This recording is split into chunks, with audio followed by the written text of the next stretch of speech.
Hey, what's up, y'all? And of course, welcome to another alternative factuals video. So this video is not going to be like about any particular show in terms of, me diving into details about certain things, but I'm not going to say I'm upset. I'm not upset.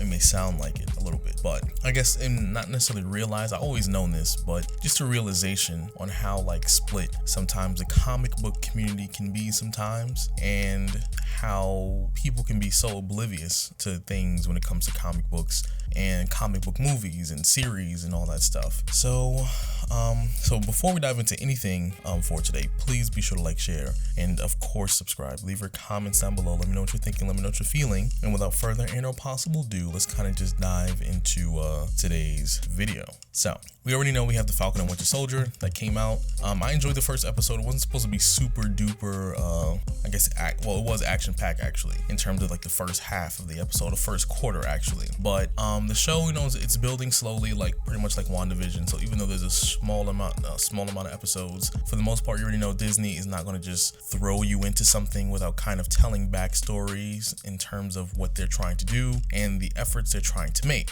But I'm not going to get into the plots. I was on Facebook. I've been on, YouTube. I look through the comments. I do all that stuff as well. And I realized that there are a lot of comic book heads, or people who call themselves comic book heads, who are predominantly white, of course. And then they have an issue with the Falcon and Winter Soldier, or at least people who feel like that loan scene that in the Falcon and Winter Soldier where Sam is trying to get a loan for his sister, and any other person of color will understand it's obviously tied to the fact that they're a black family. But other comic book people were so quick to say, why do you always feel the need to draw race into something, draw race into this, draw race into that?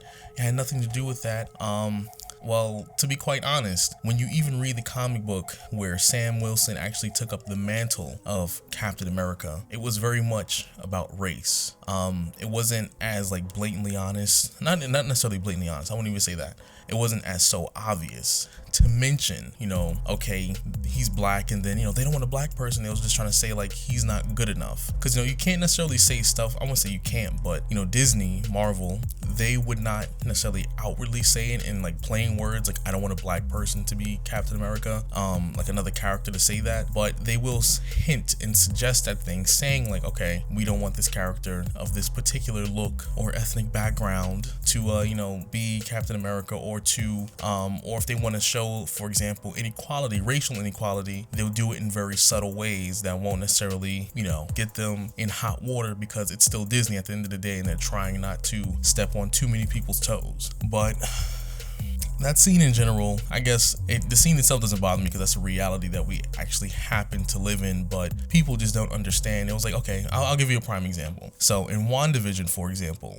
everybody and their mother kept saying, Mephisto's responsible, Mephisto this, Mephisto that. I'm okay, cool. Mephisto was not involved. Everyone who had some sort of decent common sense, myself, people from Comics Explain, I'm pretty sure Comic Story, everyone you've pretty much watched in their comic book channel, in their right mind, who had common sense, knew for a fact that Mephisto's not involved in this. Disney will not introduce a concept or a character if it hasn't been previously kind of touched upon. Simple.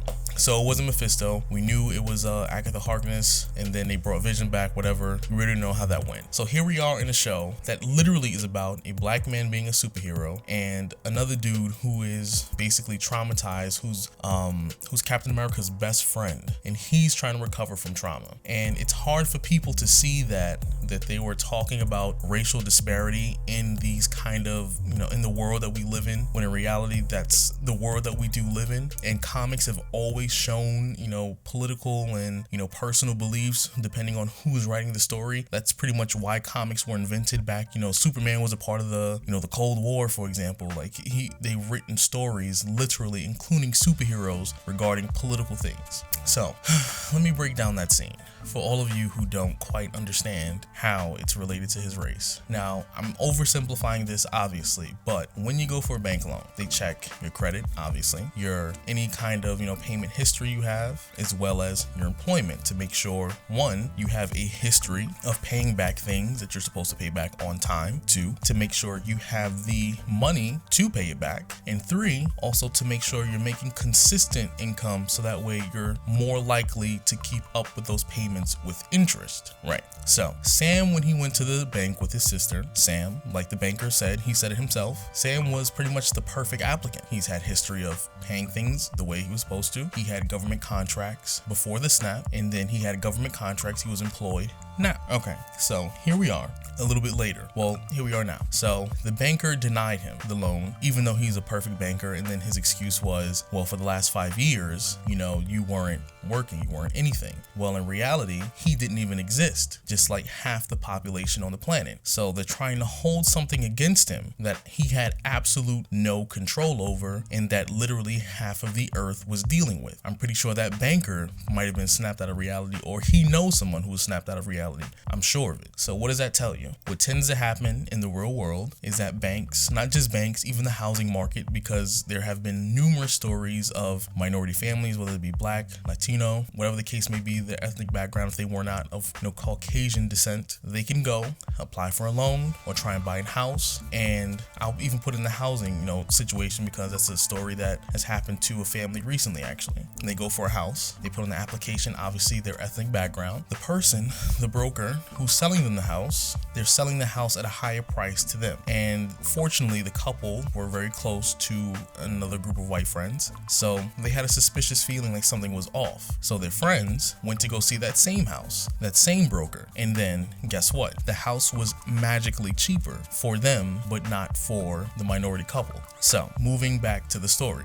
Sam, he had the qualifications. Despite the fact that he was snapped out of reality for 5 years, which he had no control over, the banker said it out loud that he was a perfect applicant. Previously, before the snap, he was just fine. After the snap, he still had government contracts, meaning he was still employed after the snap, which means technically in his lifetime, he didn't really experience any huge gaps of unemployment, which means he was a reliable source for that loan to be paid. Okay, so what was their reasoning? Like I said, the snap is actually inconsequential. It's something that everyone on the planet Earth in some way, shape, or form had to deal with. Everyone in the universe had to deal with. So the whole point is, it is racially biased in terms of that loan, because he's a superhero. He is someone who put his life on the line, and despite the fact that he still met the qualifications of everything that you can possibly need in order to get that loan, they use something that is absolutely irrelevant for him, and they still use it against him just so they didn't have to give him that money. And that's unfortunately a reality that many Black people experience on a day-to-day basis, which is what Disney wanted you to realize, which is what the comic books, when Sam Wilson, when he became Captain America, when people